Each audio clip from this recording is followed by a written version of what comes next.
Still feeling the bruise aching across his shoulder from yesterday's exploration into firearms, Jules decides to give his body a day to recover before delving into Riverside in pursuit of fulfilling Bobby's mission. Taking advantage of the relative warmth of the last day of November, Jules scrapes bait from the earth, while also preparing the site for his garden in the spring.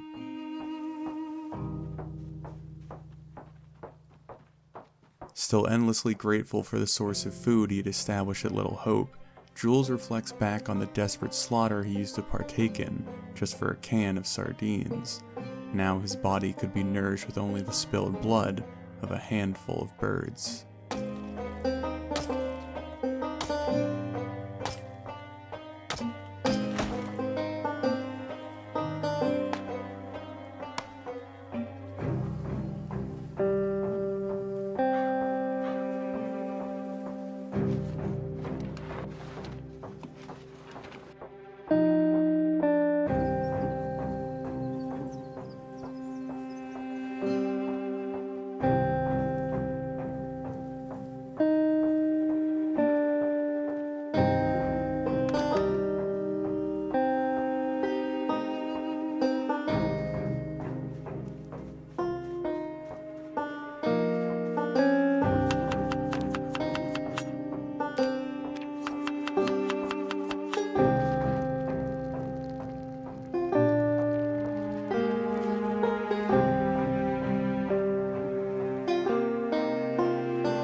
Feeling energized with a full stomach, the content survivor once again turns his attention towards his future garden, deciding to construct a rudimentary fence with his slowly progressing carpentry skills.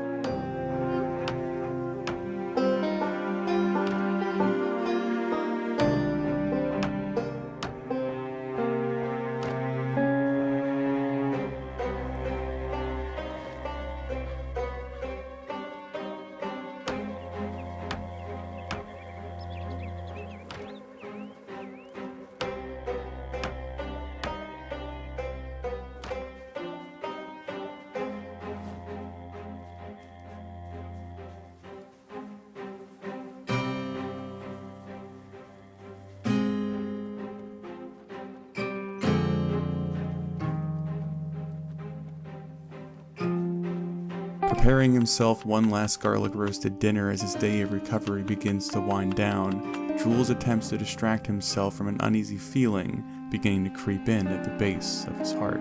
Not only would he be striking at the heart of Riverside tomorrow, but the fragile hope of achieving something meaningful in this rotten world was beginning to show cracks.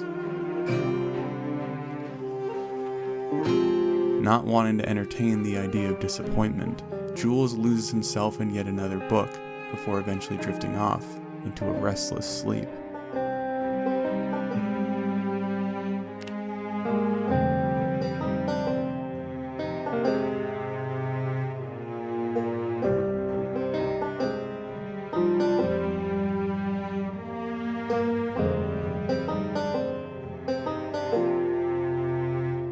Procrastinating one final time by shaving his unkempt beard, Jules meets the bitterly cold morning of December by gathering extra supplies and arming himself with a pistol that felt like an anchor on his hip.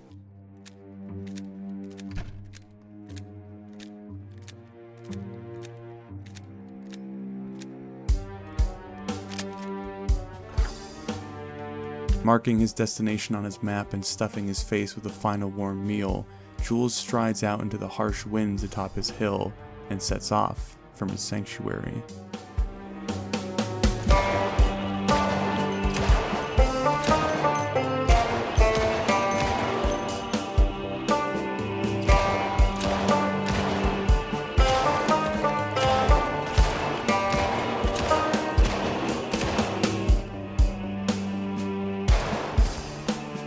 Testing his new weapon on a horde that had gathered near the trailer park, Jules is gifted a small amount of confidence that fuels his determination forward.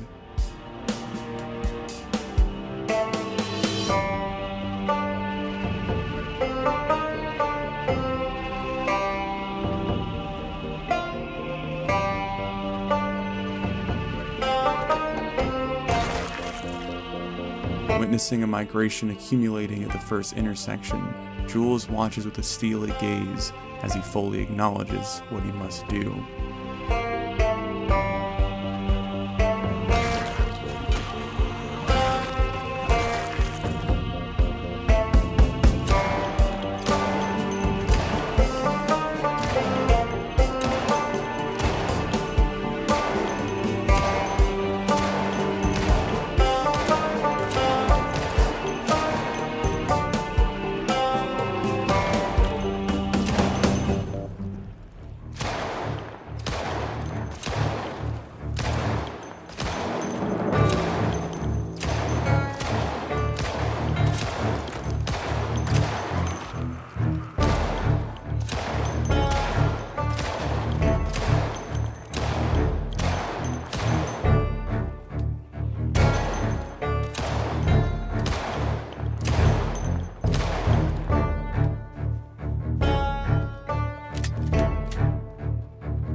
Gunning down and caving in the skulls of shadows that once claimed to be his neighbors, Jules barely registers the carnage he had draped his town in as his fixation on reaching the motel becomes all-consuming.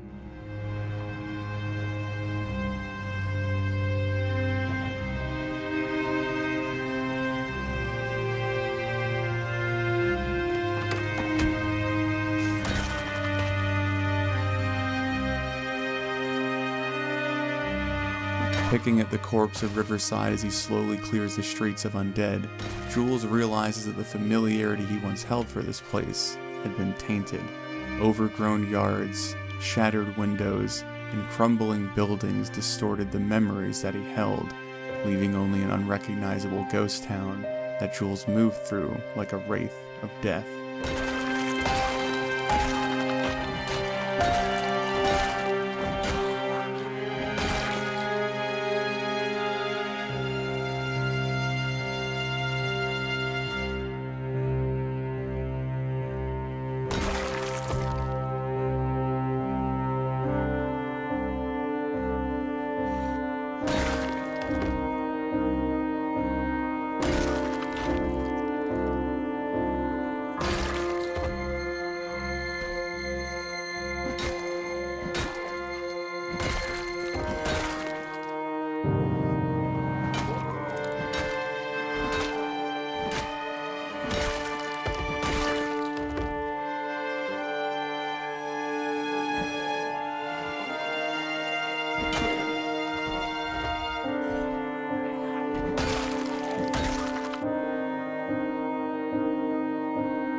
Having cleared out the post office as the overcast sky begins to turn black, Jules decides to shelter in the relative safety for the night before seeing his mission through in the morning. Nibbling on the cold food in the dim corner of the loading bay, Jules idly wonders if he was indeed the last person on this forsaken earth. If others were out there, they were surely living the same lonely life that he was, keeping themselves alive for the simple sake of surviving.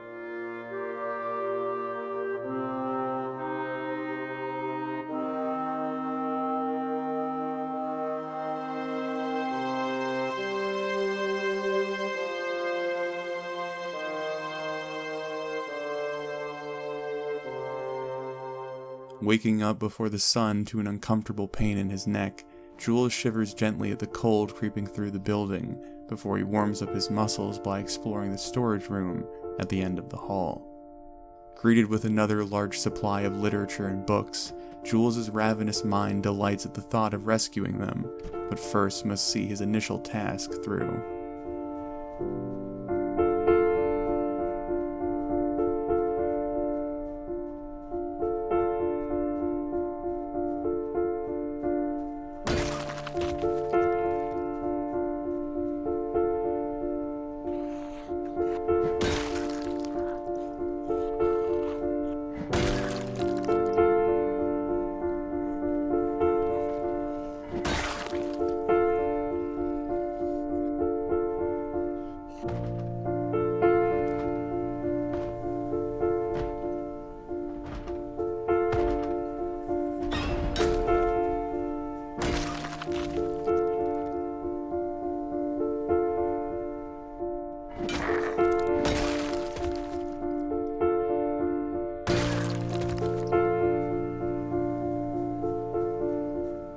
Finally making it to the second story of the motel, he spots room 208 across the way as he feels a sense of relief and excitement mounting in his soul.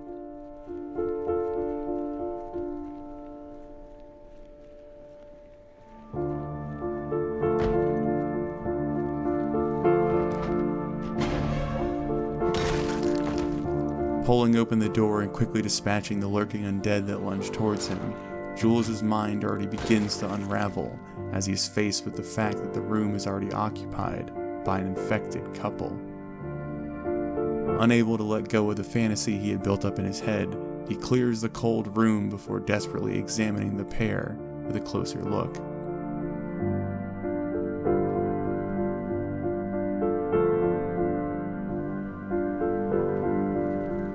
Dragging the two dead lovers back inside, a brief glimmer of hope ignites as Jules finds a necklace that is almost identical to the one he'd procured from Bobby, but the lack of any engraving and the small differences when laid out side by side confirms what Jules already knew. This was not Bobby's lover.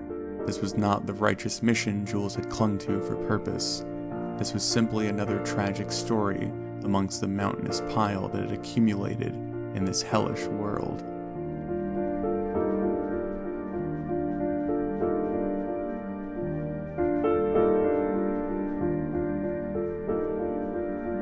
Watching the gentle snowflakes melt away into the rippling surface of the river, Jules can't suppress the rising grief building up inside of him, and the growing desire to lash out at the monsters that continue to take every shred of hope from him.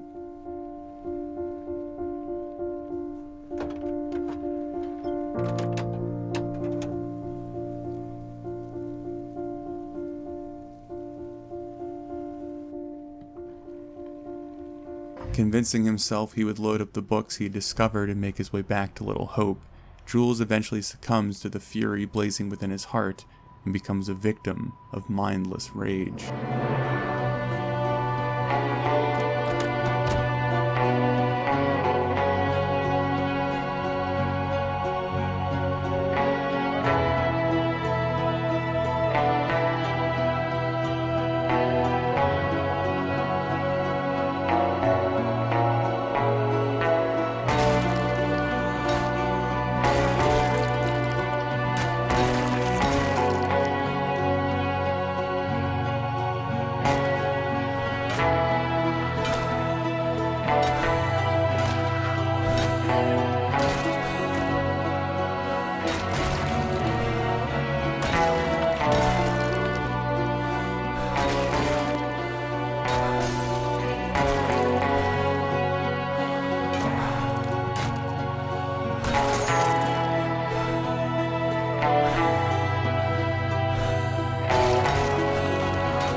Drenched in blood and sweat, Jules cleaves a gory path to a place he had spent a great deal of time before the world had shattered and cast him adrift.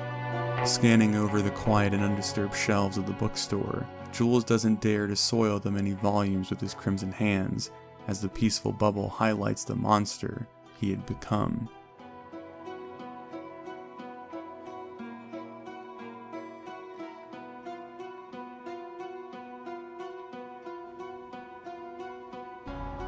Sniffling back tears as he begins to feel ill maneuvering down the bloody street he had crafted, Jules emphasizes with the many empty shells he had killed, feeling a hollowness within him that caused his heart to ache and shatter.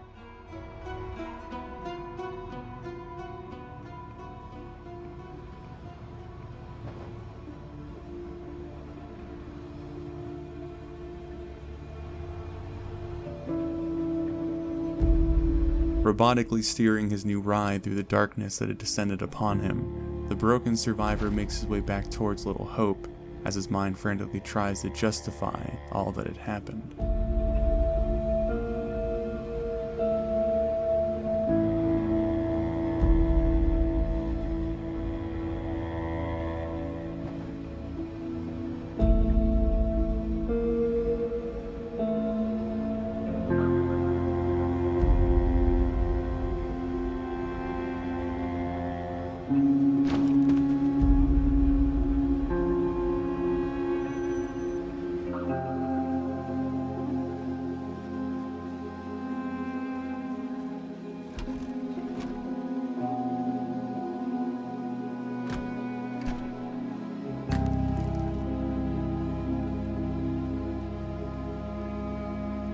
Forcing his mind to settle with an entire bottle of bourbon before collapsing into bed, Jules prays that his internal torment would relent after a good sleep.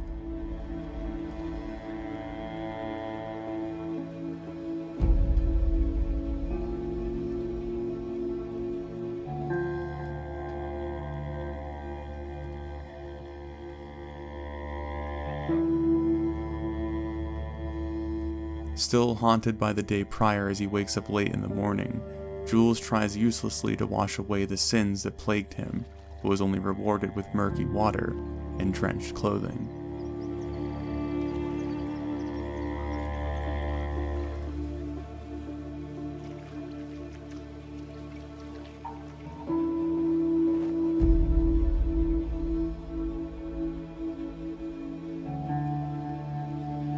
I don't know what to write at this point. It honestly seems pointless to keep records of my tragic existence. It appears the lover who had left the map had found her partner, though their reunion only led both of them twisting into monsters together. Bobby's lover is now a mystery, the course I wish to carry out in his name now vague and aimless. I don't know why I push forward anymore. I'm sorry, Marcus. Jules.